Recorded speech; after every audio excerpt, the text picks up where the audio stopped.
Good morning, good afternoon, and good evening. So in this video, I'm going to teach you how to install GTA San Andreas on your PC, okay? So real quickly, launch the Steam application. It should be looking like this, and then just simply search for the GTA San Andreas. Should be going on this game section right there, or rather the game library. It's already up to you, or rather the very fast way is just clicking the search button right here and just typing GTA San Andreas, okay? Let me just type in San Andreas right there.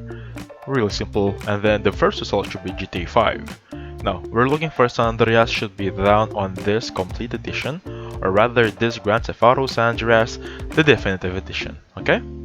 So, Steam's gonna ask you for your date because this may contain not appropriate for all ages, so simply click on view page after you enter your date of birth.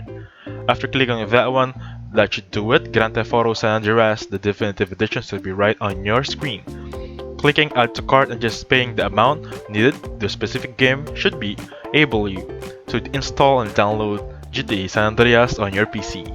So that's it actually. Thank you so much for watching. Please hit the like button, subscribe. I'll catch you guys on the next one, okay?